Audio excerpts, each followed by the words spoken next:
Terima kasih Anda masih menyaksikan Kompas Petang Saudara, dan kami ajak Anda untuk melihat situasi terkini di depan gedung DPR MPR RI Jakarta. Ini adalah situasi terkini di mana hari ini adalah batas waktu ataupun deadline dari tuntutan dari pendemo terkait dengan 17+8 Saudara. Tadi kita lihat tidak hanya dari mahasiswa yang berasal dari Unpad, namun dari berbagai universitas yang ada di Jakarta juga ikut hadir dalam aksi yang berjalan dengan kondusif ini di depan gedung DPR MPR RI Jakarta, Saudara. Aksi yang dilakukan hari ini tentu saja untuk menagih janji para anggota dewan dan juga pemerintah untuk segera memenuhi tuntutan dari para pendemo, para yang mewakili unjuk rasa, untuk memenuhi tuntutan mereka terkait dengan 17+8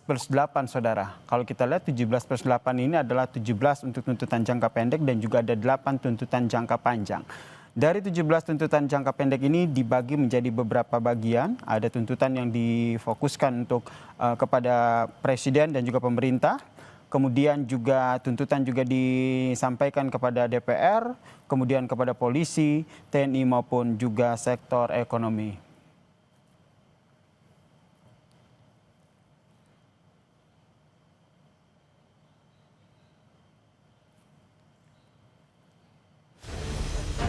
Bahwa kami belum puas dengan janji, dengan rencana, dengan kata-kata akan, dengan kata-kata meminta. Kami ingin bukti konkret. Kami, mahasiswa Indonesia bersumpah berbahasa satu, bahasa tanpa kebohongan, bahasa tanpa kemunafikan.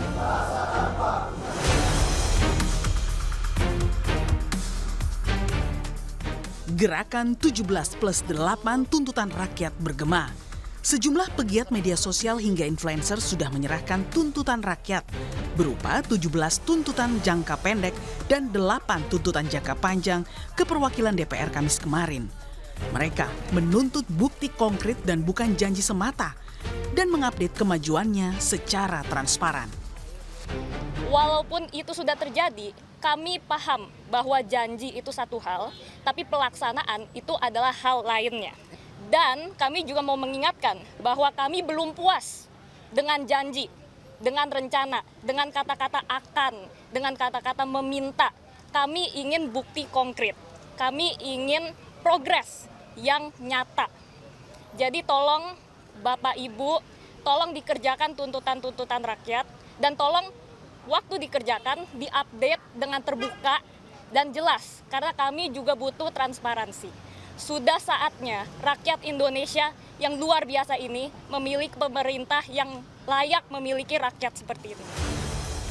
Di malam harinya, sejumlah mahasiswa memenuhi undangan Presiden Prabowo ke Istana Merdeka yang diwakili Mensesnek Prasetyo Hadi karena Prabowo menghadiri peringatan Maulid Nabi di Masjid Istiqlal. Sehari sebelumnya, pimpinan DPR juga menerima aspirasi dari berbagai elemen mahasiswa ekstra dan intrakampus sebanyak 16 organisasi kemahasiswaan. Melihat derasnya tuntutan masyarakat agar pemerintah sungguh-sungguh melakukan total perbaikan yang tertuang dalam 17+8 tuntutan rakyat, Ketum Partai Demokrat Agus Harimurti Yudhoyono tegaskan partainya mendorong dialog untuk mencari solusi dari tuntutan tersebut. Kita ikuti semua, saya sudah baca satu persatu 17+8 yang menjadi aspirasi dari berbagai kalangan. Saya menyikapinya dengan terbuka, ya tentu dalam kapasitas saya juga sebagai Ketua Umum Partai Demokrat, saya mengatakan kalau ada yang memang segera perlu kita duduk bersama, mendengarkan, dan saya mengapresiasi dialog-dialog yang sudah dibuka dari DPR RI dan juga tentunya pemerintah. Kami sendiri ingin lebih mendengar apa yang diharapkan oleh masyarakat, apakah mahasiswa, buruh, dan berbagai kalangan lainnya terhadap berbagai isu, apakah itu ekonomi, apakah itu masalah hukum, keadilan, dan lain sebagainya. Senada, Ketua Partai Golkar Bahlil Lahadalia memastikan akan mempelajari detail isi 17+8 tuntutan rakyat. Bahlil menilai apa yang disuarakan masyarakat merupakan kontrol terhadap pemerintah di negara demokrasi. Ya kita menghargai semua perkembangan aspirasi dari teman-teman mahasiswa, dari masyarakat. Ini sebagai bagian daripada kontrol, dan negara kita ini kan demokrasi. Nah, untuk poin-poin yang disampaikan, Golkar akan mempelajari secara seksama dan akan melakukan respon proaktif yang terukur. Sudah barang tentu ini bagian daripada proses untuk bagaimana kita mendorong agar demokrasi kita ke arah yang lebih baik. 17 plus 8 tuntutan rakyat merupakan desakan terbuka yang diinisiasi sejumlah influencer dan pegiat media sosial. Tuntutan itu dirangkum agar aspirasi yang ingin disuarakan lebih sistematis dan mudah ditagih kepada pemerintahan Prabowo dan DPR. Tak hanya itu, 17 tuntutan itu juga menyasar ketua umum partai politik, kepolisian, TNI, dan menteri di sektor ekonomi. Tim Liputan Kompas TV.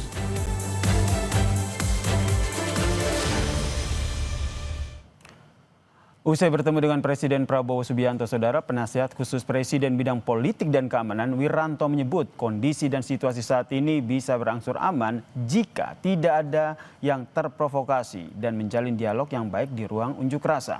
Wiranto pun bilang Presiden Prabowo Subianto melihat dan memperhatikan setiap aspirasi yang disampaikan. Namun tidak semuanya dapat dikabulkan bersamaan. Bila sebagian apa yang diminta oleh para pendemo, oleh masyarakat, ya tentu selalu didengar oleh Presiden ya. Dan Presiden juga tentu sedapat mungkin telah mendengarkan itu, kemudian memenuhi apa yang diminta, tentunya tidak serentak ya, semua dipenuhi. Ya, kalau semua permintaan dipenuhi kan juga repot ya. Oleh karena itu tentu kita nyerahkan saja kepada Presiden yang saya tahu beliau sangat memperhatikan, sangat mendengarkan, dan responsif ya terhadap apa yang diharapkan rakyat. Hari ini, Saudara, tanggal 5 September adalah batas waktu yang diberikan oleh masyarakat sipil kepada pemerintah dan juga DPR untuk memenuhi 17 tuntutan jangka pendek. Apakah ke-17 tuntutan ini bisa terwujud atau sebaliknya hanya sebatas janji? Kita bahas bersama dengan Wakil Kepala Staf Kepresidenan, Bang Muhammad Kodari. Lalu ada analis politik, Mas Adi Prayitno. Dan kami juga akan mengundang mantan Ketua BEM Unpad, Mas Fridian Aurelo, yang akan bergabung bersama kami di diskusi pada Kompas Petang. Selamat petang semuanya. Selamat petang. Selamat petang. Mas Yasir, Bang Sehat semuanya ya. Saya mau ke Bang Kodari dulu nih. Hari ini deadline-nya, Bang, 17 tuntutan rakyat. Bisa terpenuhi nggak nih? Apalagi kemarin salah satu staf susnya Pak Prabowo, Pak Wiranto bilang nih, kalau semuanya dipenuhi bakal repot nih. Atau mungkin Anda punya pendapat yang berbeda nih, Bang Kodari? Iya, saya kira sebetulnya sebagian besar itu bahkan sudah selesai sebelum tuntutan dirangkum ya oleh teman-teman gerakan kolektif. Yang mana tuh, Bang? Tolong dijelaskan. Misalnya seperti pembatalan tunjangan anggota DPR, perjalanan ke luar negeri, proses terhadap anggota-anggota DPR yang dianggap bermasalah, lalu kemudian proses hukum kepada pelaku penabrakan Afan Kurniawan, 7 personel yang ada di dalam mobil tersebut, termasuk juga kepada komandan batalion, itu semua sudah berjalan. Dan beberapa tuntutan itu kan sebetulnya juga kalau diberikan konteksnya sebetulnya menjadi jelas. Misalnya soal TNI, tarik TNI dari pengamanan sipil. Ini kan TNI ini kan hadir karena memberikan bantuan, dan dasarnya juga ada Undang-Undang TNI. Di situ salah satunya operasi TNI selain perang adalah perbantuan kepada Polri. Jadi sebetulnya sebagian itu hanya memerlukan penjelasan dalam konteks hukum. Yang kedua sudah berjalan, dan secara substansi saya kira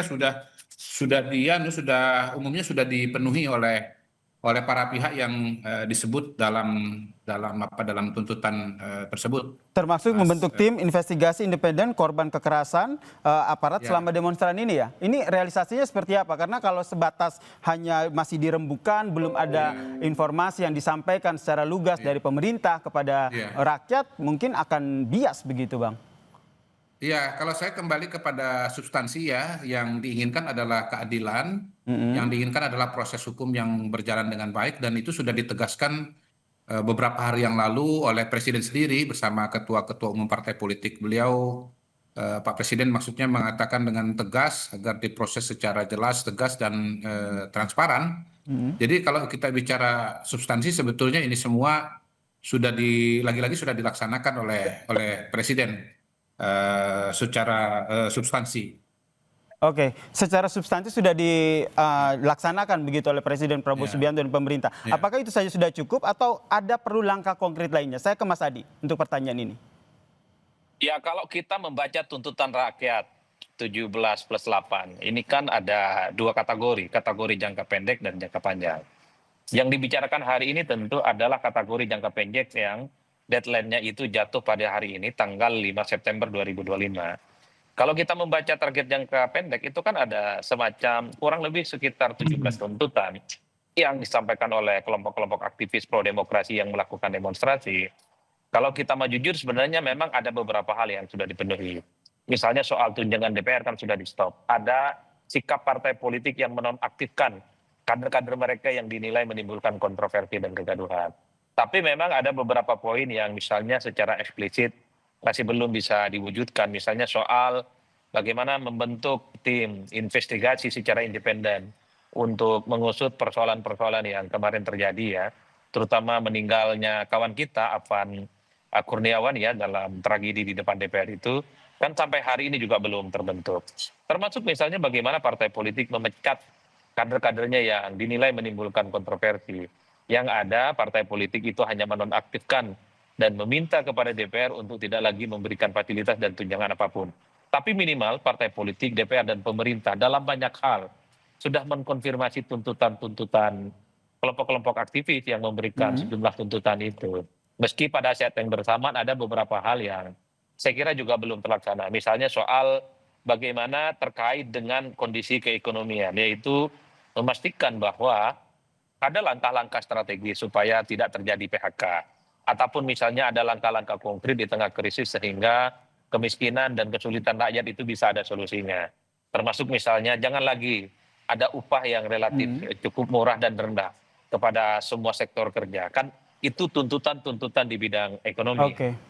Tapi bagi saya secara prinsip sebenarnya Nasir adalah ada beberapa hal yang minimal kita tangkap secara positif. DPR dan pemerintah secara perlahan sudah mulai mendengarkan bagaimana tuntutan-tuntutan publik yang sudah disampaikan secara terbuka. Dan bahkan sejak kemarin kita tahu DPR membuka pintunya seluas-luas kepada kelompok-kelompok aktivis, kelompok-kelompok BEM, termasuk juga aktivis-aktivis Cipayung dan berdialog, menyampaikan secara terbuka, termasuk juga misalnya meminta kawan-kawan mereka yang saat ini misalnya ditahan, itu juga minta dilepaskan. Baik, tahan sampai di situ dulu Mas Adi, izin, karena sudah bergabung bersama kami juga mantan ketua BEM dari Unpad, dari Firdian. Firdian, sudah dengar suara saya? Iya, terdengar Mas. Ini saya masih di depan. Oke, Anda di lokasi, pertanyaannya apakah tuntutan Anda 17/8 ini sudah dipenuhi atau tidak? Tapi jangan dijawab dulu, kita akan lanjutkan perbincangan kita usai jeda berikut ini.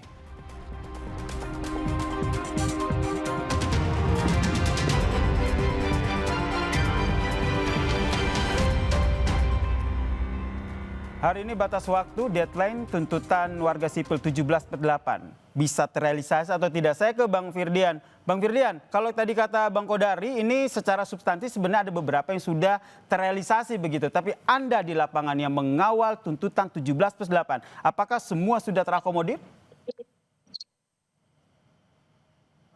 Ya, hari ini saya di depan gedung DPR bersama teman-teman aliansi sipil, ada BEM Kema Unpad, BMKM UGM, KM ITB, teman-teman dari sipil, Kasbi, Salam Empat Jari, ada Bang Ando Vida Lopez tadi dan sebagainya. Kami turun bareng-bareng karena kami menagih negara yang hari ini kita kasih deadline. Hari ini memang hari libur, tanggal merah, tapi buktinya kami sebagai pembayar pajak sebagai bosnya tetap datang kan. Logikanya kalau bosnya datang, masa karyawannya nggak mau datang tanggal merah. Artinya kalau bicara tuntutannya sudah dipenuhi apa belum, kami merasa tuntutan kami belum dipenuhi. Contoh yang paling krusial kami ingin dorong adalah tim investigasi independen untuk korban kekerasan aparat selama sepekan terakhir. Gini, kami tidak berharap aparat itu fokus kepada pencarian makar. Ya udahlah, kalau makar silakan kerja-kerja bin, Intelkam, Bais untuk mencari siapa makar. Jujur kami geng Solo, geng Ijo, geng Coklat, kami nggak ngaruh, nggak peduli gitu. Kami peduli soal 10 teman kami yang meninggal di tangan negara. 3.000 teman kami masih ditahan oleh polisi. Del Pedro, Direktur Lokataru ditahan polisi. Teman-teman kami 8 orang masih hilang entah kemana. Itu yang kami pedulikan. Dan dengan cara apa kami mewujudkan keadilan korban? Tim investigasi independen. Karena kalau nggak independen, jadinya kayak di Bandung, Mas. Unpas sama Unisba dengan air mata, polisinya bilang, itu mah kena angin kali. Kan konyol gitu. Itu yang kami rasakan, Mas. Baik, di sini juga ada Kepala Staf Kepresidenan Muhammad Kodori. Saya ingin minta tanggapannya. Ini kapan tim investigasi independen korban kekerasan ini dibentuk? Ya, kembali lagi sebetulnya kepada substansi ya, karena seperti saya sampaikan tadi bahwa proses hukum itu bahkan sudah berjalan dari hari kedua setelah peristiwa dalam kasus Afan, sudah langsung diproses secara hukum, sudah diproses secara etik ya, dan begitu dilihat dianalisa ada potensi pidananya, semuanya juga sudah berproses dan sedang berproses pada hari ini. Dan beberapa tindakan tegas sudah dilaksanakan, misalnya untuk driver rantis itu sudah demosi 7 tahun, kemudian untuk komandan batalion itu sudah kalau saya tidak salah sudah diberhentikan ya dari jabatannya begitu. Jadi proses ini pasti bertahap, tetapi saya kira kita semua bisa mengikuti prosesnya dengan terbuka karena umumnya disiarkan oleh televisi begitu, Pak Yasir. Karena kita lihat tidak hanya satu gitu ya korbannya, tapi ada 9 lainnya. Jadi kembali lagi ke pertanyaan saya, mewakili apa yang disampaikan oleh Firdian tadi. Jadi dibentuk nggak nih tim investigasi independennya? Saya kira ini sedang berjalan ya, proses secara simultan. Karena ada banyak kasus pada saat yang bersamaan, ada yang meninggal. Mungkin soal yang meninggal ini 10 tadi saya, maaf ya, punya persepsi yang berbeda setidaknya pada hari ini dengan yang disampaikan oleh Firdian tadi. Misalnya yang di Makassar, saya kira tidak bisa dikatakan bahwa di situ adalah tangan negara. Karena yang meninggal di DPR itu kan justru korban kebakaran dari gedung DPRD yang notabene disulut oleh perusuh yang membakar gedung DPRD. Dan itu tentu saja bukan aparat hukum yang bertindak pada waktu itu. Baik. Saya kira harus diproses satu-satu, termasuk juga polisi sedang memproses anasir-anasir perusuh di berbagai titik di seluruh wilayah Indonesia, kan jumlahnya banyak. Jadi tidak bisa pukul rata. Kalau misalnya nanti ternyata hasilnya tidak memuaskan, mungkin saja ada usulan-usulan. Tetapi saya kira ini sekali lagi sudah diproses dengan sebaik-baiknya. Baik, saya ke Mas Adi, konsekuensi politiknya apa kalau tuntutan 17+8 ini tidak semua terpenuhi?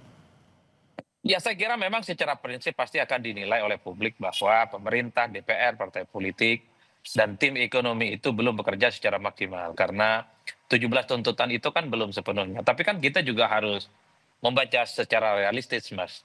Memberikan waktu kurang lebih misalnya seminggu untuk merealisasikan 17 janji, itu tentu bukan perkara gampang. Tapi kalau saya tangkap itu adalah niat baik, progress report yang sudah dilakukan oleh partai politik, DPR, dan pemerintah. Partai itu kan jelas, sudah menonaktifkan 5 anggota dewan yang dinilai menjadi biang huru-hara.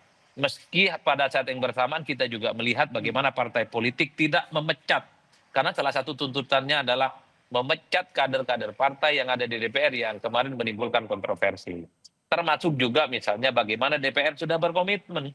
Tak ada lagi tunjangan, tak ada lagi moratorium untuk keluar negeri dan semacamnya. Bagi saya ini sudah sebagai bagian dari modal besar. Meski pada saat yang bersamaan harus kita akui, kalau tuntutan-tuntutan jangka pendek 17 poin ini tidak sepenuhnya tidak dipenuhi, saya yakin bahwa kelompok-kelompok aktivis yang menyuarakan 17+8 tuntutan rakyat ini akan dimasukkan pada agenda-agenda jangka panjang. Karena dalam banyak hal agenda jangka panjang dan agenda jangka pendek itu saling beririsan satu sama yang lain. tugas partai, tugas Oke. DPR, tugas presiden, tugas kementerian, termasuk juga tugas bidang ekonomi. Baik, saya ke Firdian. Firdian, mumpung ada Bang Kodari nih, Wakil Kepala Staf Kepresidenan. Dari tuntutan Anda yang 17 tuntutan warga ini, apa yang paling urgent yang ingin disampaikan agar hari ini ada ini? Semuanya, kenapa 17 tuntutan itu cuma 1 pekan? Karena biasanya kami menghitung visible sekali kalau negara punya political will untuk mengungkapkan hal tersebut. Tapi kalau ngomongin paling urgent adalah kita ngomongin soal keselamatan warga sipil. Negara sudah seharusnya menjamin keselamatan dan rasa aman untuk warga sipil. Salah satu kami inginkan adalah bebaskan seluruh demonstran yang ditahan oleh kepolisian tanpa syarat, tanpa bergen, tanpa daya tawar, tanpa diotak-atik dan lain sebagainya. Kenapa? Karena mereka-mereka yang juga akan menjadi saksi di lapangan seperti apa yang terjadi. Ini saya melihat nuansa di mana diberikan gitu ya. Terus kepolisian membuat berbagai tagar-tagar aman bersama rakyat dan lain sebagainya. Tapi tidak ada satu berita pun yang saya lihat soal kepolisian dipecat, dipenjara, melakukan kekerasan. Bagaimana polisi yang, tapi kan itu yang nobrak Afan juga akhirnya dipecat. Ya ini nobrak Afan doang. Emang cuma Afan yang meninggal di demonstrasi ini? Ada 10 yang meninggal di demonstrasi ini. Ada ribuan yang luka-luka. Satu teman saya anak 4, dia diculik oleh aparat, kemudian dia sekarang ada dalam posisi koma. Nggak ada di berita, nggak ada. Tapi itu nyata dalam. Itu poin saya kalau ngomongin corruption, ya adalah keadilan sembari parsial. Karena bagaimana tadi DPR, reformasi partai politik dan lain sebagainya. Oke, silakan Bang Kodari tanggapannya. Ya, kalau bicara mengenai perhatian kepada korban, ya sekali lagi tidak bisa dipukul rata. Ini Dek Firdian kan sudah mengulang 2 kali bahwa 10 korban itu seolah-olah semuanya oleh aparat. Padahal saya kira kita semua yang mengikuti pemberitaan sepakat bahwa setidaknya yang di Makassar itu ya 3 dari 4 orang itu adalah korban dari kekerasan atau dari perusuh. Nah, memang kita harus mencoba juga membaca dari kacamata teman-teman kepolisian bahwa yang di lapangan itu kan memang ada demonstran tetapi juga ada perusuh begitu. Jadi kalau langsung dilepas semua juga ya balik lagi kan proses hukumnya kan harus dijalani begitu loh. Bahwa sebetulnya ini yang ditahan ini adalah demonstran atau kemudian perusuh yang anarkis. Kalau demonstran saya yakin pasti akan dilepaskan. Tetapi kalau perusuh rasanya kan harus diproses secara hukum begitu. Yang jelas semua ini pasti akan memakan waktu. Saya tahu bahwa teman-teman di pemerintahan berusaha untuk sebaik-baik mungkin untuk memberikan perhatian dan solusi, termasuk misalnya almarhum Afan Kurniawan itu orang tuanya dibantu perumahan dan cepat sekali itu kejadian pada hari Kamis kalau tidak salah hari Senin sudah bisa direalisasi. Dan yang jelas pada hari ini dari 10 itu lepas dari apapun sebabnya Kementerian PKP dan Kementerian Kemendagri sekarang sedang mengumpulkan data untuk menyiapkan bantuan perumahan juga. Jadi tidak lepas begitu saja ya Bang Kodari ya? Tidak. Oke. Kita tangkap poinnya di situ. Tidak lepas begitu saja, tidak lepas tangan begitu saja. Yang di Makassar itu akan diberikan bantuan nanti Kamis minggu depan. Baik, waktu kita terbatas, saya terakhir ke Bang Firdian. Bang Firdian ini masih di sana meminta tuntutan 17+8 ini bisa dipenuhi atau tidak. Sampai jam berapa di sana Anda bersama dengan teman-teman mengawal tuntutan ini?